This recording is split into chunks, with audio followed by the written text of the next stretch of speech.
નમસ્કાર, આપ જોઈ રહ્યા છો TV9. હું છું જગદીશ. 11 વાગ્યાના સમાચારની શરૂઆત સૌથી પહેલા હાર્દિક પટેલ આવતીકાલે કોંગ્રેસમાં જોડાવાના છે. આ પહેલા જ પક્ષના કેટલાક નેતાઓ દ્વારા તેનો વિરોધ શરૂ થઈ ચૂક્યો છે. જામનગરથી લોકસભાની ચૂંટણી લડવાની હાર્દિકની જાહેરાત બાદ કોંગ્રેસમાં હાર્દિકના વિરોધમાં સૂર ઉઠ્યો છે. કોંગ્રેસ પક્ષમાં જોડાય તે પહેલા જ હાર્દિકે જામનગરથી ચૂંટણી લડવાની જાહેરાત કરતા કોંગ્રેસના કેટલાક નેતાઓ નારાજ છે. આ મામલે પ્રદેશ પ્રભારી રાજીવ સાતવની હાજરીમાં યોજાયેલી બેઠકમાં ચર્ચા થઈ. કેવી રીતે મામલાને શાંત કરી શકાય તે અંગે પ્રદેશના નેતાઓએ મંથન શરૂ કરી દીધું છે.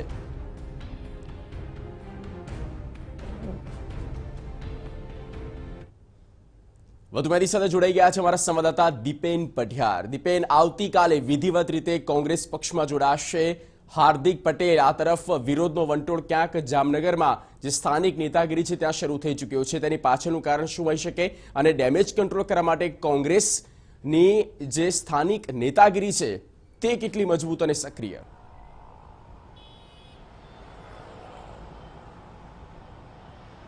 બિલકુલ જગદીશ, હાર્દિક પટેલ છે તે કોંગ્રેસમાં જોડાય તે પહેલાં જ કોંગ્રેસના સિનિયર નેતાઓ છે તેઓ હાર્દિક પટેલને લઈને નારાજ જોવા મળી રહ્યા છે. કોંગ્રેસમાં જે ડખો છે તે ડખો શરૂ થઈ ગયો છે હાર્દિક પટેલને લઈને.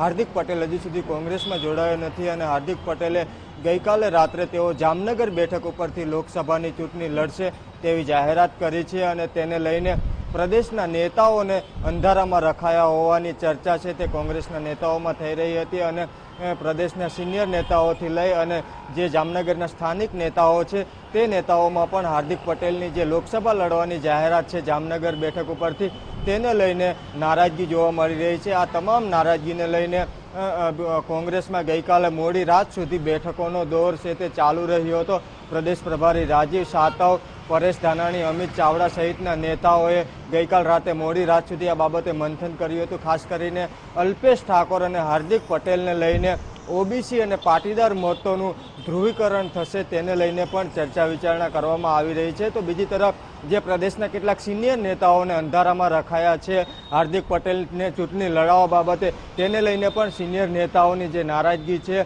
તે નારાજગી દૂર કરવાના પ્રયાસો ગઈકાલ મોડી રાત સુધી કરવામાં આવ્યા છે. આમ અલ્પેશ ઠાકોર અને ત્યારબાદ હવે હાર્દિક પટેલ કોંગ્રેસમાં જોડાય તે પહેલાં જ કોંગ્રેસના નેતાઓમાં નારાજગી છે તે શરૂ થઈ છે અને હાર્દિક પટેલને લઈને પક્ષમાં જ કેટલાક નેતાઓ છે તે હાર્દિક પટેલનો હવે વિરોધ કરી રહ્યા છે. ત્યારે પ્રદેશ પ્રભારીથી લઈ અને પ્રદેશનું નેતૃત્વ છે તે તમામ નારાજ નેતાઓને મનાવવા માટેની કવાયત કરી રહ્યા છે. ખાસ કરીને સ્થાનિક નેતાઓ છે તે નેતાઓને પણ હવે હાર્દિક પટેલના કોંગ્રેસમાં જોડાવા બાબતે તેમને વિશ્વાસમાં લેવા માટે મથામણ કરી રહ્યા છે. જી જગદીશ. બિલકુલ દીપેન, આભાર તમામ માહિતી અને પૂરી અપડેટ આપવા બદલ. તો હાર્દિક પટેલ આવતીકાલે વિધિવત રીતે કોંગ્રેસમાં જોડાવાના છે. સાથે જામનગરથી તેઓ લોકસભાની ચૂંટણી પણ લડશે.